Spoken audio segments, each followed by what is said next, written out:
Passporting, startups, small nations. It's Monkchips in 3 minutes. So I've been talking to people at my co-working space, people like Andiamo and Weaveworks. It's pretty simple, just a bit of hedging.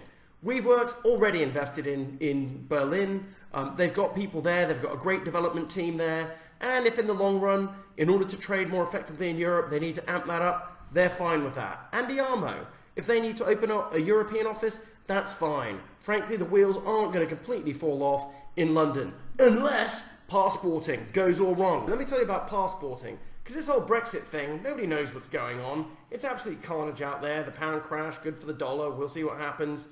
Loads of challenges in terms of business, but if you're a software developer, if you're an IT firm and you're working and the City of London is a market for you, or if you're based in the City of London, passporting, that's the term you're going to hear about. Because if the EU cuts that when we do this Brexit thing, then all bets are off. We're all going to have to move, IT workloads are going to have to move, people are going to have to move. Passporting is this process whereby you're here, you can trade accounting, financial services, all the stuff that London's been good at. That's how they sell into the continent.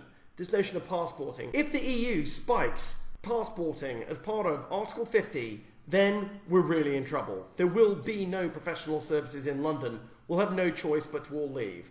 That means all of the people that are software developers that are working here, you're likely to have a challenge.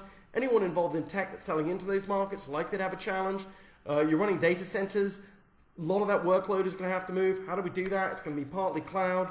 But the people, if you're in your 30s and your 40s, you've got kids here in London, and passporting is taken away, that is going to be an absolute nightmare. That's the issue to look out for. That's the issue we need to agitate for, because we could really do better than to see all of those workloads go away. Of course, if you're a small company, if you're a startup, maybe it's going to be okay. Think about passporting, everyone leaves, there's going to be a ton of office space, property values are going to crash.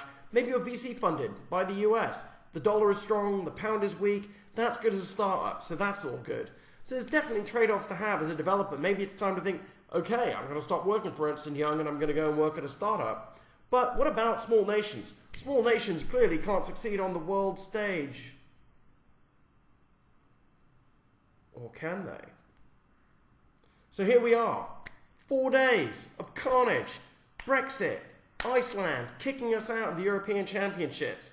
Small nation made very smart investments in football and football pitches and coaching, and they've shown the results of that. Sometimes money and being big is a bad thing. Look at the Premiership. It's bloated. What do the Icelanders call us? Overpaid man babies. And there's a lot to be said for that. So I just think that it's time to think, well, okay, Brexit looks really bad, but if it does go through, if we can't hold off on the passporting, hey, look, as a smaller nation, and the UK is not a small nation financially, you can still succeed. Brexit is not the end of the world. That's Monkchips in 3 minutes.